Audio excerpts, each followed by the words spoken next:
I'm Jeff Altman, the Big Game Hunter, and I'm back with more no BS management advice to help you be more effective in your role.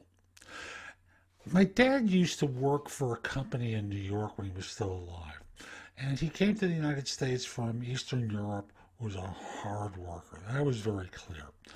He was out the door at 4:30 a.m. to a place in the Bronx, and initially he commuted from Brooklyn on the subway. And eventually, my family, before I was born, moved to the Bronx. Actually, they moved to Manhattan and then to the Bronx. So he could be out the door at 4:30 a.m. And he'd generally be home in the area of 7, 7:30, sometimes 8. Have a bite of dinner, fall asleep in front of the TV, and repeat this 5 days a week. And sometimes he'd go to work on Saturday. He was a bookkeeper. Until later in his life, he was an employee. He eventually bought the business from the son of the founder who wasn't interested in running the business and kind of ran it into the ground. That's a different part of the story.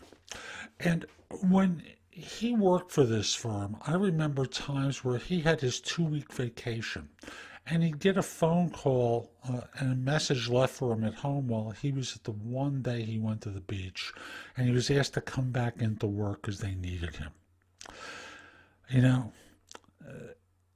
getting the time off at all was a minor miracle, and he never really got it. And I think of that in the context of how employers, how managers sometimes weaponize their work environments to create torture that drives people out the door. Now, that wasn't my dad's story, but we live in very different times. And these days, people have choices.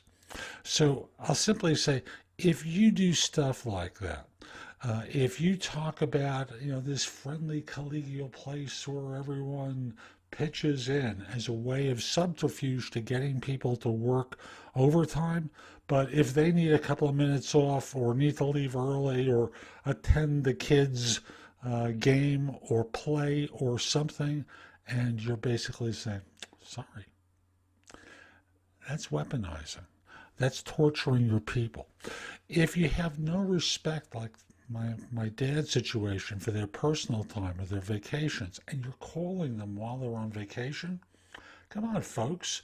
What do you think is going to happen? Eventually, you're going to drive them out the door, especially if you don't listen to them during their time in. The fact is, there are a lot of managers who rule with a smile, but they really are looking to manipulate. I hope that isn't you, but just understand that there's an impact where you're causing employee turnover. And if that's what you want, great. Because you're sending the message that folks are disposable. And they get that. I'm sure that really isn't what you want, but you're feeling a certain amount of pressure from your management. And you've got to flip it back to them and go, I'm going to lose people. I've already lost people previously, and the impact is going to be even more crushing. Get me more headcount. We can't give you more headcount. We can't really deliver more. Try that every once in a while. Instead of being the cat in the story about, there's a story about how someone's yelled at work, so they leave the office and they yell at the next person they meet.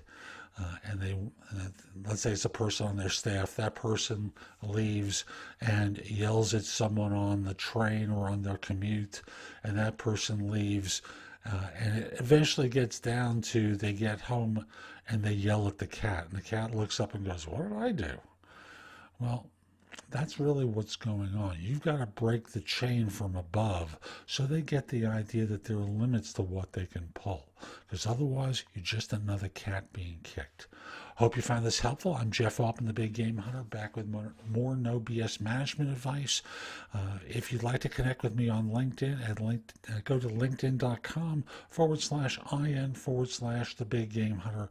Mention that you saw the video. I like knowing that you're finding something useful that I do. And if you're interested in my coaching you, reach out to me through LinkedIn at linkedin.com/IN/the Big Game Hunter. Mention that you saw the video because I like knowing I'm helping some folks. Once we're connected, message that you're interested in coaching. We'll set up a time for a free discovery call. Have a great day. Take care.